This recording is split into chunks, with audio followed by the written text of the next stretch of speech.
Hi, I'm Ed from CellarHand. I'm here in the cellar with Sandra de Pury from Yeringberg, looking at her 2019 wines.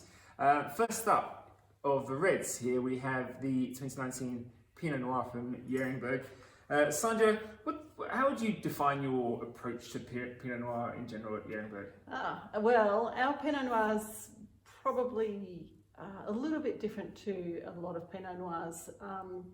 We're not aiming for kind of massive amounts of fruit. Obviously fruit's important, but we also really look for kind of savoury aspect to it. So it does spend 18 months in barrel, a fair proportion of new barrel, and we don't use any whole bunch. We find that the fruit from our vineyard really doesn't benefit from whole bunch, and we can still extract lovely tannins without any whole bunches. Yeah, and this is coming from what? Well, it's not as simple as just a couple of blocks, is it? But there's a couple of clones here. There's the MV6, presumably newer plantings. Only slightly newer. They're still planted in the 80s. In the 80s, yeah, sorry. Everything's relative. Time is a relative thing here, especially at Yeringberg. But I mean, relative to the other clone, which is the indeterminate source Pinot Noir. You've got, what, 3 odd rows of that? Yeah, we have 3 rows plus another 2 rows that are slightly newer cuttings from that old clone. So they're 2 distinct clones, the old clone, which we just call it the old clone, and the MV6. And MV6 is a super reliable performer in the Yarra Valley. Mm-hmm. It tends to ripen a bit later than the old clone. And they both Pinot, but they really taste a bit different, and they bring that complexity. Yeah, it's always hard to describe exactly what the difference is. The old clone just has a depth of flavour, really little bunches. It's a really important aspect of our Pinot. Yeah, right. So from the Pinot, we'll move on to the Shiraz from 2019. So we'll have a look at the vineyard down there, the Shiraz vineyard. So 1999 plantings there. Sandra's, well, Yeringberg's got, as I said, the history is part of almost everything that happens here. But Shiraz has a long and checkered history in a way. It's been tried a couple of times, and this time it's in 1999. Those plantings, it's really found its feet, and I feel like you're loving the variety more than ever. Right? I think our 2019 is probably the best Shiraz we've made. Yeah. So the vines are 20 years old, well and surely settled down. They're not overcropping, they're not undercropping, so we're getting balanced crops with full ripeness that are not high alcohol. We always add a little bit of Viognier to it. We've done that all the time. We don't call it a Syrah or a Shiraz Viognier. We call it Shiraz. The Viognier is in the background. It's only about 2.5 or 3%. Yeah, and how do you see that Shiraz style that comes from here? What's so intriguing about Shiraz? Shiraz it's Yarra Valley Shiraz is probably the Yarra Valley's best kept secret. It's medium bodied, it's supple, it's elegant, it's in some ways got more in common with Pinot than it does with warmer climate Shiraz.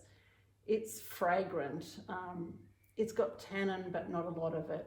It really is just a beautiful table wine, and something that is getting better and better as the climate warms. Yeah, and I remember, I mean, the 2018 Shiraz I thought was a lovely wine from a sort of fairly uniformly warm vintage. Not something I think we remember as being a hot vintage, but the weather seemed to just stay pretty steadily quite warm in 2018. What were the defining characteristics? 19. Yeah.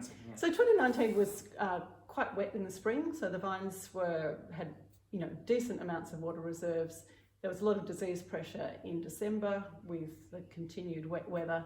But then the heat came out in January, all the disease pressure left, and because the vines had adequate soil moisture, they grew really well and grew a good canopy, which protected them from some of the heat excesses in January.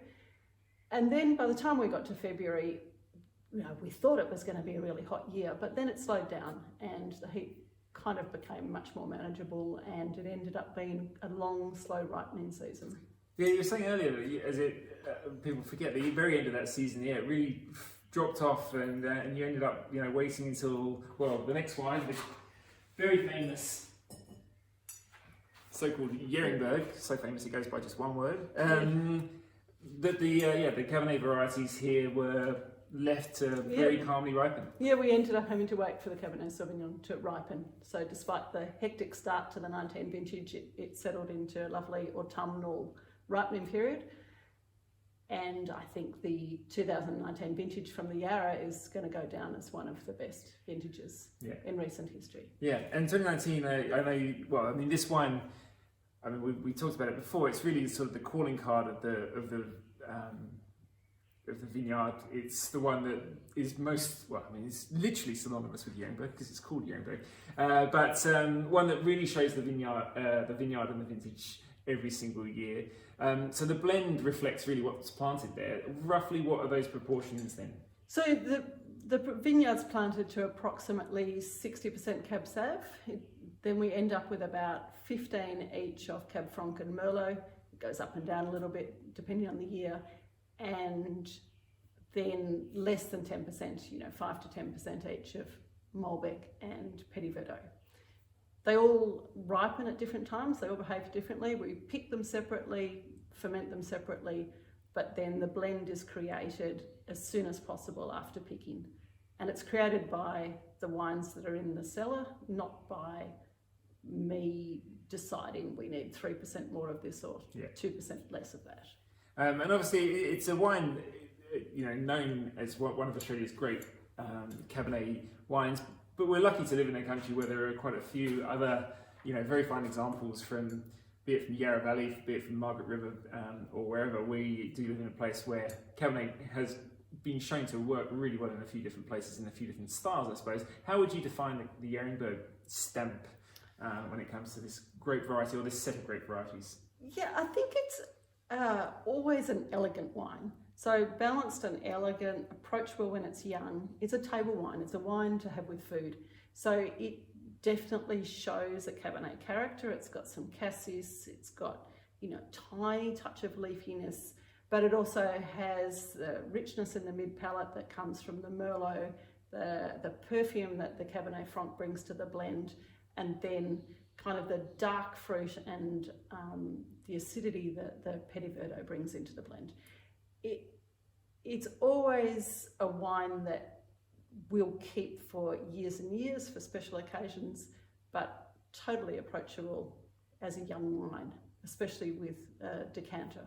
Yeah, and you mentioned again that going back to 2019, that lovely sort of gentle end to the season. These are grapes that don't mind a bit of sun. Ripeness in these grapes is what you want. That's what's going to give you those lovely spectrum of red, blue, black fruits that come from these Bordeaux varieties. But presumably the tannin presented beautifully at the end of that longer season ripening. And one of the things I always look for in trying to decide the best day to pick the grapes, because that's the most important decision I can make really. Once I've picked the grapes, then I can't get them any less ripe or any more ripe. That's done. So I really look at the skins and the seeds and chew them and taste the tannins and try and pick when I think those tannins have got to a maturity that's going to look good in the final wine. Yeah, and I bet they do. This is, so the 2019 Yeringberg joins the Pinot Noir, the Shiraz from 2019, and of course there's lovely white wines, the Viognier, the Merrison, and the Chardonnay, from a lovely set of 2019 wines from Sandra de Pury and Yeringberg. Thanks, Sandra. Yeah, thanks, Ed.